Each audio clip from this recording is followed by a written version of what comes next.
All right, folks, welcome back to another episode of the McKinney Podcast. And as we do any time that there is not a full slate of guests, Fred and I have prepared a little list of ups and downs.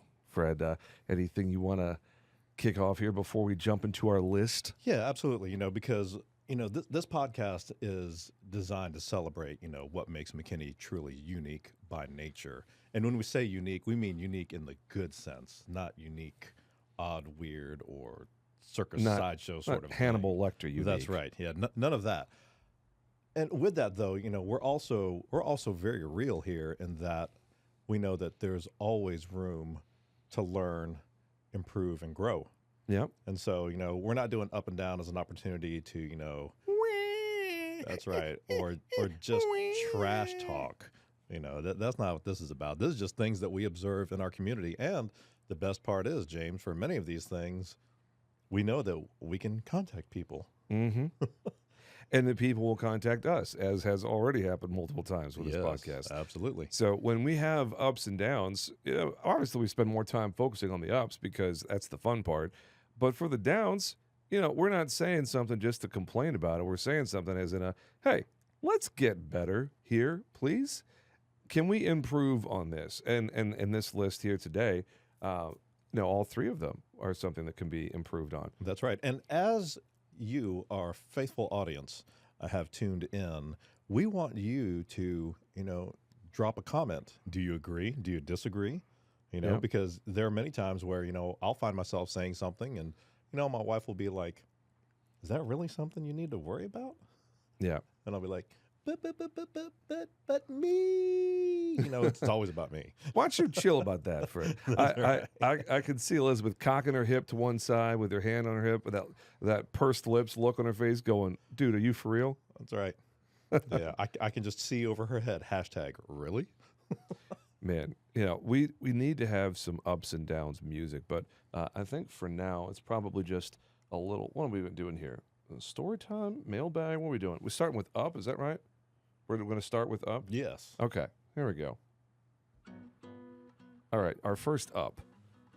All right. I know that you know this because it is one of the lifelines for our community, El Dorado. All right, El Dorado. If you have been driving on El Dorado for the last year, you have noticed that driving has been a little bit of an experience. I'm not talking about the other drivers on the road. I'm physically talking about El Dorado itself. And you know what? It got to the point where it was absolutely bonkers how much one section of El Dorado had sunk, or possibly the other side had risen up. I don't know. All I know is that in my car and even in my wife's SUV, the disparity between the height of the two lanes was enough that it would throw your car off kilter should you have to shift lanes on El Dorado. But fear not, wonderful and weary drivers, they have improved that.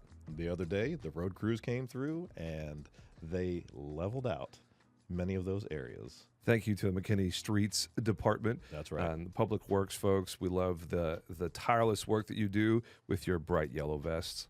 That's right. And your shovels and your steamrollers. That's right. And I do have to say, though, they do a absolutely thankless job because while they have cones and barricades up, I'm one of those people driving by going, oh, great, I'm down to one lane. Oh, great. However, I'm in my air-conditioned car, and many times they are out there messing around on hot concrete on 100-plus days. So I recognize that. And please forgive me for that sideways Instagram eye that I throw at you as I'm driving by. But I do have to say, kudos, round of applause for leveling off El Dorado so that we can switch lanes without fear of our cars flipping over or going fast and furious. Okay, and now for the down, believe it or not, it is literally the exact same subject. Because while they have improved certain parts of it, and there's that one roller coaster, if you're headed west on El Dorado, it was that one little piece where you can tell the two slabs of concrete decided to make a little mountain for themselves. So every time you drive over it, it's like cresting the top of the Texas Giant at Six Flags, going boom, boom. It's like that scene from Ferris Bueller's when they Yeah. valet the dad's car. Oh yeah, no man. Well, and I love that we've improved El Dorado, but now we have the complication of literally 3 different types of pavement, all mishmashed together on the same road. So instead of a roller coaster ride, now you have a dirt bike track of chicanes, I think they call it, the moguls, on the ski slopes, where you see those skiers. It seem like their knees are literally going to detach from their bodies when they're going boom, boom, boom, boom, boom, boom, boom, boom, going down left, right, left, right, left, right, left, right. It's like, thank you for those audio cues for our listening only audience. yep. But they didn't see the whole hand action, but they understand that. Boom, boom, boom, boom. I have been known to be a Foley artist from time to time. That's right. But I don't know what we do about this other than to just, do one of those major projects like I feel like they had on Virginia for a year and a half. Yes, sir. Where it's like they went down the entirety of Virginia, replacing one section of concrete at a time. That's that section of El Dorado between Lake Forest and Ridge. Wow, it's in very bad need of serious care rather than just a patch job. That's right. Of course, this isn't to lessen the efforts that the city has done, because we know that took manpower, resources, and ultimately it had to be budgeted out. So we appreciate the work that was done there. When we look at that stretch of El Dorado, that is also one of the most scenic views. There are many times when I'm driving home where I have a choice of which exit I'm going to take off 75, and I take El Dorado just so that I can ride through the Crepe Myrtles area. But as you approach it and you see this patchwork thing on the ground, kind of a downer. So next on our list of ups, and let's just get our fun music back again. Yeah, even more. I like the music. We're going to get some different music, folks. That's It's right. just for ups and downs, because we're, our music beds are serving, multiple purposes here. That's right. But you know what, though? This is a serious up, and this is one of those points where a lot of people who don't know anything about McKinney, they discover McKinney for the first time is because they come to town for Oktoberfest. And I have to tell you. Did you hear that? You said Oktoberfest right as the beat dropped. That's right. It's just DJ timing, I guess. Love it. That was perfect timing. But yes, Oktoberfest, if you have not been. Now, I know, before I ever experienced Oktoberfest, I thought, oh, it's just, everybody trying to be German and just, drunken debauchery. And I was like, but I was pleasantly surprised, because at one point, someone invited me and several other people to judge the Stein holding competition. And that literally is, they have this heavy glass mug filled with beer that they have to hold out from their body. And the whole thing is who can hold it the longest. Wait, fully extended arm? Fully extended arm. Oh, man. Yeah, you can't cheat, no two hands, no supporting or anything. You just have to hold it straight out, and they start to dip, and then the crowd is like, come on. I was one of the judges, and even I found myself yelling and pointing at them. I was like, don't give in now, and it's amazing just to see these people. And my understanding is that the big, burly, muscle meathead guy isn't necessarily the winner. That there is a certain technique to it and discipline. Apparently, after a certain amount of time, you no longer feel your arm, and I'm like, how do you even know what you're doing? Man, it's like the Nathan's hot dog eating contest. The tiny little Japanese guy Kobayashi That's right. is the world champion of hot dogs. It's like, where do you put the hot dogs? I don't It's know. like, watch it be some scrawny person That's right. with no arm strength that just has perfect form right. and wins the Stein That's holding right. contest. And that's just one thing that's down there. They've got all sorts of crafts and arts and things. It actually is a great place to bring your kids out during the day, because that's when you would have your kids out there anyway.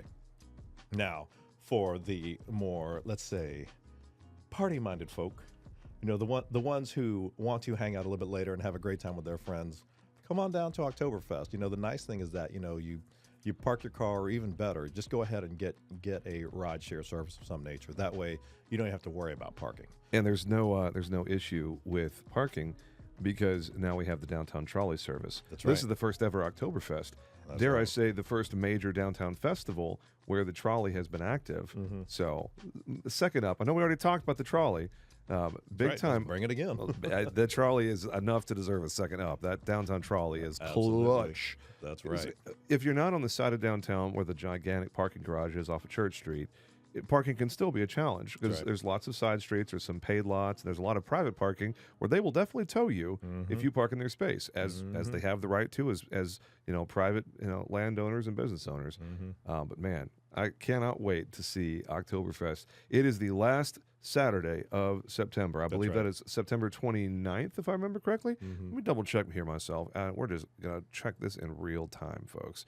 Real-time fact check. You were here. Yeah, I'm telling you, man. So let's see, 20. Here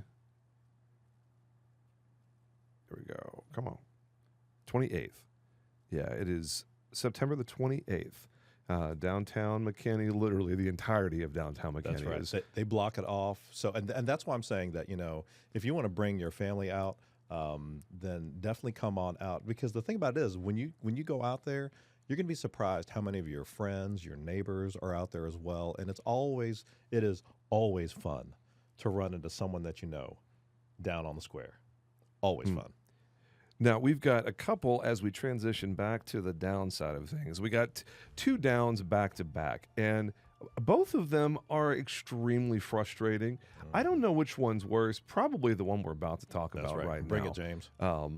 It's the mudslingers, and I don't mean like literal mud. Earlier today, we got to talk with Sean Pratt, superintendent of McKinney ISD. Wonderful conversation. Check out that episode if you haven't heard that one yet. But one of the things we talked with Sean about is a couple of things that have happened recently where controversies are literally drummed up out of thin air. And people that love the spotlight and like to hear themselves talk, that like to stir up negative energy. There's a phrase called victim porn. That's right. That it seems to be appropriate here. But I have a big fat down if you are the kind of person that enjoys creating animosity and creating frustration and negative energy to further your own spotlight, your own political aspirations, your own agenda, to try to drive division, to build a special interest coalition. Aside from the fact that if it's not true, you're not just unsavory, you're a liar. Yep. A liar, a person who tells something that they know to be untrue. And there's absolutely no tolerance for that sort of stuff in the circles that I run in.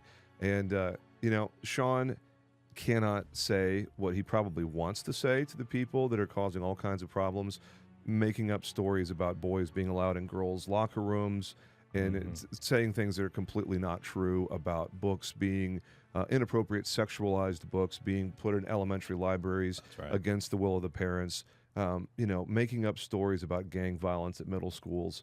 Literally just fabricating out of thin air stories that are simply not true, that are confirmed as untrue by the McKinney Police Department and school resource officers, like we talked about in Sean's episode.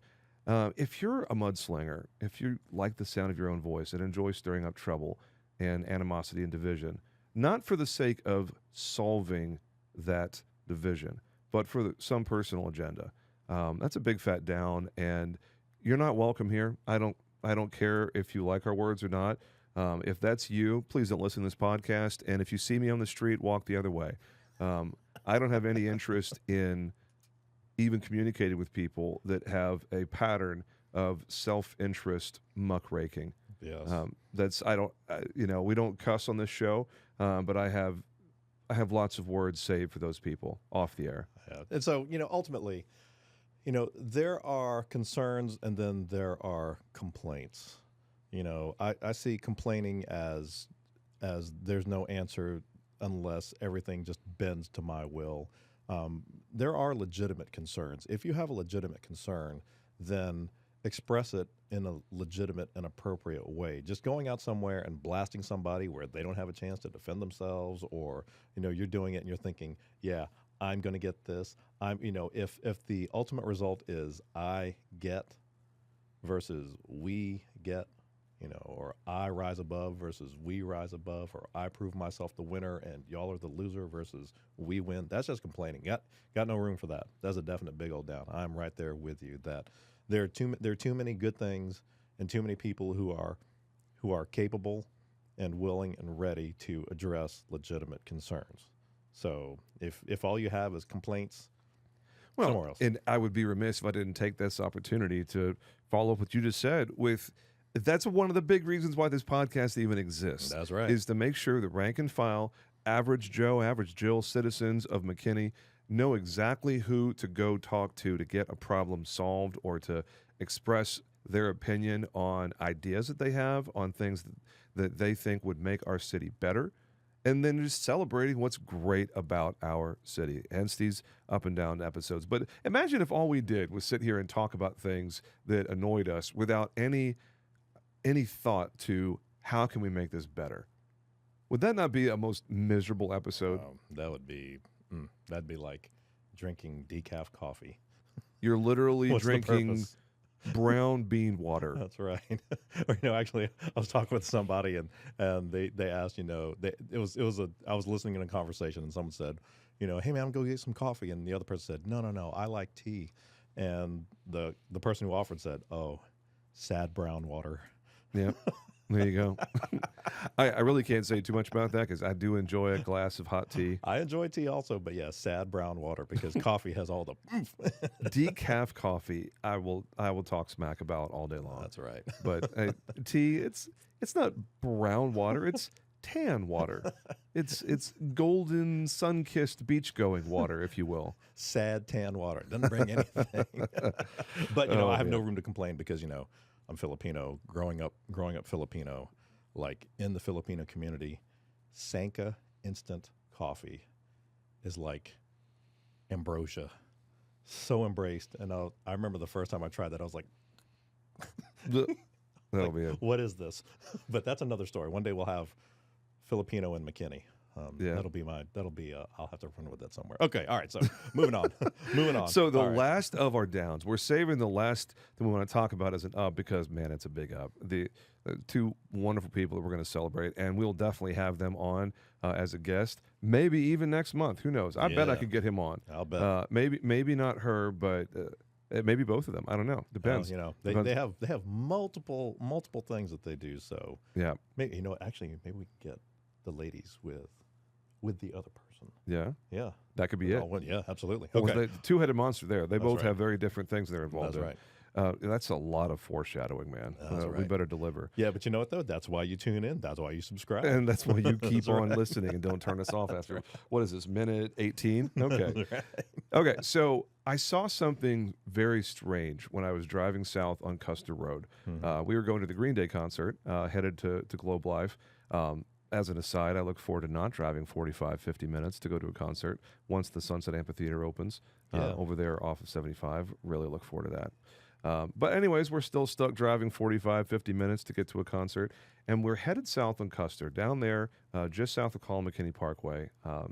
And there is a bus stop dropping off kids in front of the Sonic. There's a red light right there going into the subdivision in a large apartment complex. And as we're driving past, the bus is at a complete stop. The red lights are out. The little stop sign thing is out. Kids are exiting the bus. And behind the bus, going all the way past the intersection at 121 in Custer, probably a mile south of there, the entirety of northbound Custer is at a standstill. And I'm sitting there going, Custer is already a miserable place to be at that time of day. Practically everything south of El Dorado is a parking lot at certain times of the day. But to have a bus stop right there on a 6-lane road, wow. That, aside from being just dropping a bomb in the middle of traffic that's already difficult, imagine being a kid, elementary school kid, having to get off the bus. Maybe mom and dad or dad are standing there ready to receive them from the curb of a 6-lane road. But a lot of kids are going to get off that bus and be by themselves walking wherever it is that they walk, literally right next to a 6-lane road, where the other half, the southbound half of Custer, doesn't even stop because it's a divided highway. So big down there. I'm not sure what the solution is, but there's got to be a better way of doing that, folks. I'm not sure if it's some sort of a turnaround for the bus. I don't know where we could put that that setup. So maybe there is something inside of the apartment complex, because man, you could just tell from all the parents that were standing there, like on foot standing there. 99% of those kids live in that very large apartment complex sitting right there. Mm-hmm. So yeah, that is an interesting one though, because as our as our housing density, with apartments primarily, goes up, that's going to be more of a challenge everywhere. When we first moved here back in 2010, Custer was an easy road, and now there are more lights and more things going on, and even construction. Yep. Even construction. I know it's all in the name of progress. That's just one of those things where, let's just say, if you are someone who frequently drives on Custer at the school during that afternoon school run, maybe just for the sake of sanity for everybody, if some people could take an alternate road, or I do that. Dude, I do that all the time with school zones. That's right. I'm like, in my mind, I have Jarvis in my Ironman helmet telling me, this is the most sane course to go, and I will course correct in a second, because I'm trying to avoid. Well, for my sanity, I'm just trying to avoid that. I've already confessed to giving, sketchy sideways Instagram eye towards the guys that are repairing the roads that I'm complaining about. Yep. So I try to do the same exact thing, just so that I preserve, myself. I just go a different direction. I'm saving some special music for this last one here, because I think that this is, they deserve something a little bit more upbeat and positive, because these two are possibly the most upbeat and positive folks that I know in McKinney. Why don't you give them a shout? Who are we talking about here, Fred? We are talking about none other than Daryl and Jill Barnes. Man. If you know, you know. Yeah. Because though you want to talk about two people that have a heart for our community, have a heart for service-minded and just charitable organizations, you look in the dictionary and that's what you'll see. Daryl and Jill Barnes. Whether it's hosting poker night or Boots and Boogie, or making their facility available to nonprofits and philanthropic organizations in our community to host their own events, donating, 4-figure checks, 3-figure checks routinely. Money's raised from folks that are coming to events at Gather in downtown McKinney, which is, McKinney is at a shortage of gathering places, medium and small, medium, if you will. Medium. Event, places to hold an event. And Gather in downtown McKinney is an absolute gem. That's right. And you mentioned two things right there. The McKinney Police Association poker tournament. I tell that to a lot of people. They're like, man, I don't know how to do poker. And I'm like, that's okay. You're not here to win for you. You're here to win for the association, all things they do. Or the Boots and Boogie, people are like, well, I can't dance. Well, I can share with you that you don't have to have twinkle toes to be part of that. But even better is that they have bingo night. Oh, man. Who doesn't love bingo? And if you're not sure on the rules, bingo, all right? You just have to mark it off and spell it out. And so, and I would be remiss if I didn't say shout out to both of you, Daryl and Jill, for your participation in Leadership McKinney. Daryl was a member of last year's class of 23, and Jill is a member of this year's class. Do you know anybody in that class with Jill? I know a couple people, but I know one person in particular. But you know what? I won't drop her name here because we're not going to talk about her, although I do have a certain affinity for her. Oh, I will. Elizabeth Mahusay and Jill Barnes in the same class. Man, what a treat. What a blessing for the people that are in that class. They moved it to 35 participants. That's right. Used to be 30, and man. And that's just two of the members in that class. It's a stacked class, that's man. Right. And and for someone who you're class of 2020, right? Yeah, clearly the best class ever. Yeah, but when you look at this class, though, it was pretty stacked, man. There's going to be some argument. Yeah, 5 years from now, you look back and be like, man, the class of 24 at Leadership McKinney was just loaded. That's right, man. And any final thoughts here as we wrap up this second Up and Down episode? That's right. And I just want to share again, that this is not the James and Fred podcast. This is the McKinney podcast. So you have concerns, you have things that you want to see, you have people or things that you want to celebrate. Man, we need to know about it. And the only way we know about that is, we're just two people and we're both business owners and we're out there doing our thing. But you, our listening audience, you know people, you know things. Drop it in the comments. Send us an email. All right. Let us know what is good and great in our community because we want to celebrate that. Absolutely. And the first step of dropping it in the comments is joining the McKinney Podcast group on Facebook, where you get to participate in the conversation before and after, maybe even during. You know, if you're commenting in the group while listening to an episode, man, that's kind of like an Inception level thing, right? That's right. And even then, you know what? We have named, people or places in here. Tag them in the podcast. And I know a lot of people say, oh, you know what? They've already been tagged in here. No, I want you to tag them also. Yeah. Because the people of our community need to know that the other people of our community see them and recognize and celebrate them. So Absolutely. And there's nothing that feels better than being tagged or recommended over and over again. Yep. Let's in get that online love forum. train going, baby. That's Come right. on. Mm-hmm. And any final words before we go? No, man, let's go. All right, let's. We've got one last guest for this block of recording here today, and we're ending on a high note. Should we tell them who it is? You might as well. Miss LQ Fields, the business development manager, and really just the queen of energy and personality. I mean, I cannot wait to get her in here. Man, she's one of the most fun and genuine people, and she's sitting right out there. That's right. Oh, what's up, girl? Yeah, but you know what, though? It's going to kill the people listening to this because they know that minimally they have another week. And that's only if her podcast drops immediately after this one. Yeah, I don't know. I don't know when we're going to drop it. I feel like we have to drop it right after this one now that we've had this much lead up to it. Now that we've done it. All right, I'm going to go ahead and hit stop on this recording and then hit start on the next recording in just a minute. So Let's go. For this episode, that's really it. Make it a great day, ladies and gentlemen. We'll talk to you again real soon. Y'all take care.